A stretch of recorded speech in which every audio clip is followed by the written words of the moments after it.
وہ جناب انہوں نے بھائی جان جوزف کو ہی ہٹلر نے نامزد کر دی۔ اچھا،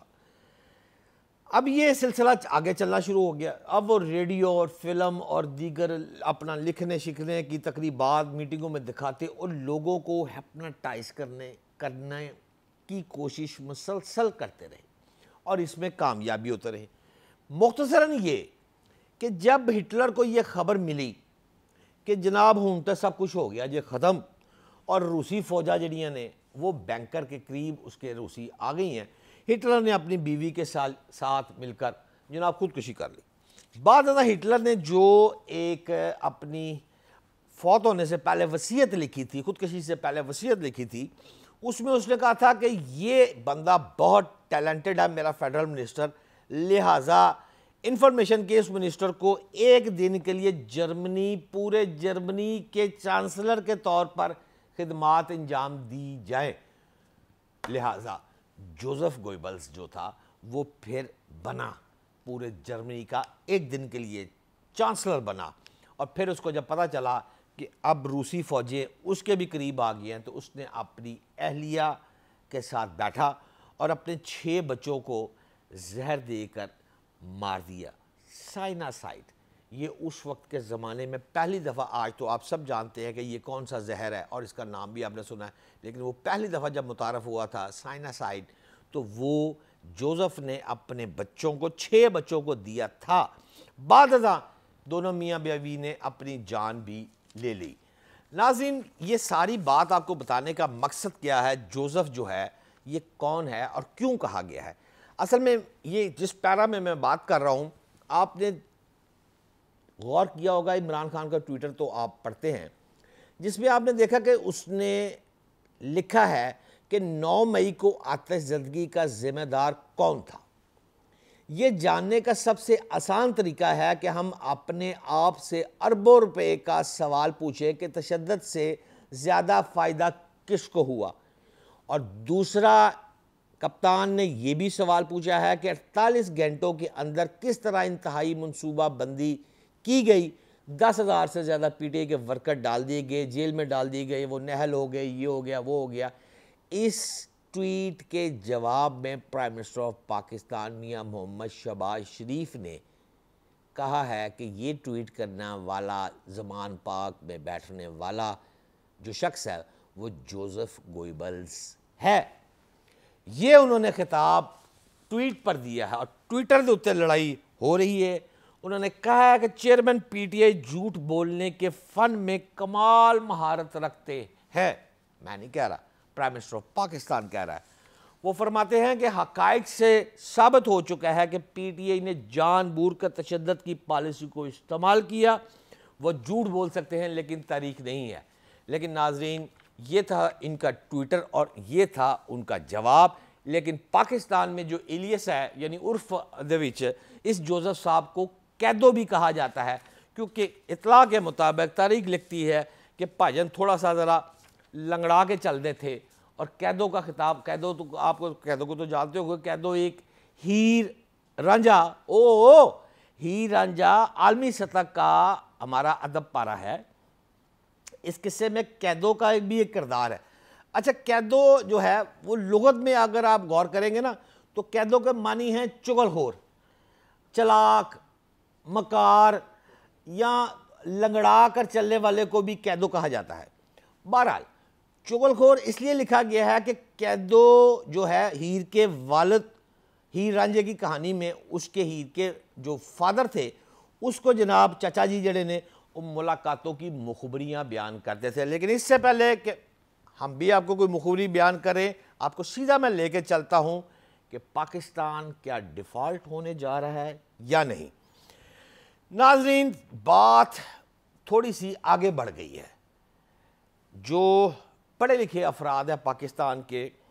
وہ یہ باتیں کر رہے تھے، لیکن اب میں جن افراد کو جانتا ہوں اور جن معاشرت دانوں سے میں بات کرتا ہوں وہ تھوڑے سے خوفزدہ آہستہ آہستہ ہوتے جا رہے ہیں۔ وہ یہ کہہ رہے ہیں کہ ہمارا آئی ایم ایف کے بغیر گزارا نہیں ہے،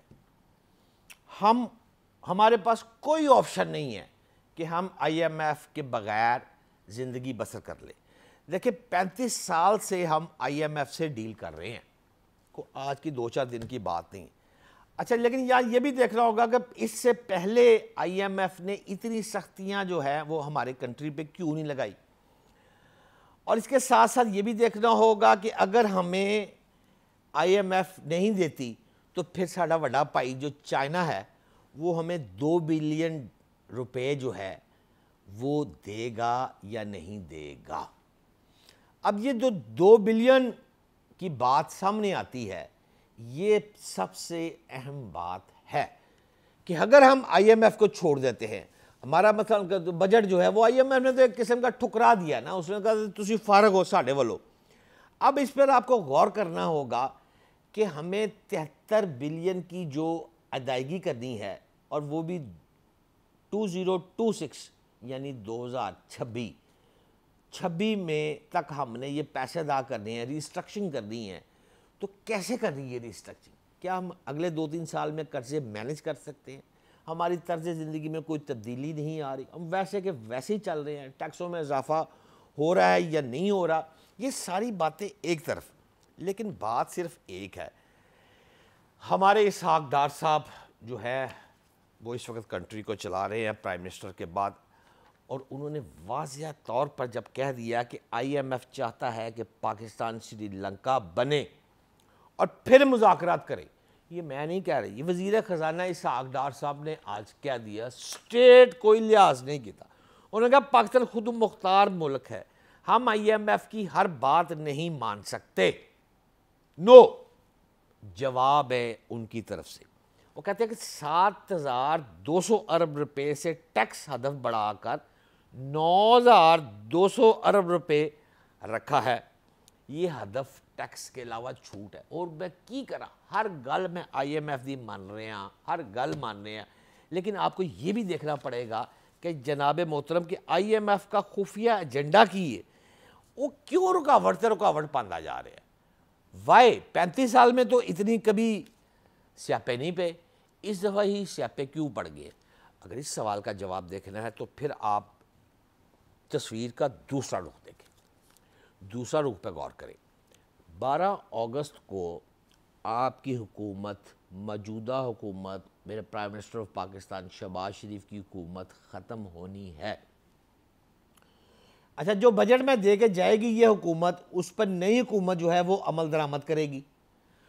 میں نے تو جناب اپنے الیکشن کمپین میں جانا نا، پھر اب میں نے جا کے الیکشن کمپین میں کہنا ہے کہ جناب میں نے تو بجٹ جو دیا ہے آپ کو، اس میں نے تنخواہیں بڑھا دی ہیں، پینشن بڑھا دی ہیں، کوئی فالتو ٹیکس نہیں لگایا ہے، آپ کو مکمل ریلیف دیا ہے۔ نئی حکومت جڑی عبوری حکومت بیچاری آئے گی، وہ آ کر جب ٹیکس لگائے گی تو آپ ان کے ساتھ ناروا سلوک کریں گے، یا پھر آپ اسی حکومت کو الیکشن کی بجائے لمبا لے جائے تو اسحاق ڈار صاحب نواز شریف کی سیاست بچانے میں کامیاب ہو گئے ہیں۔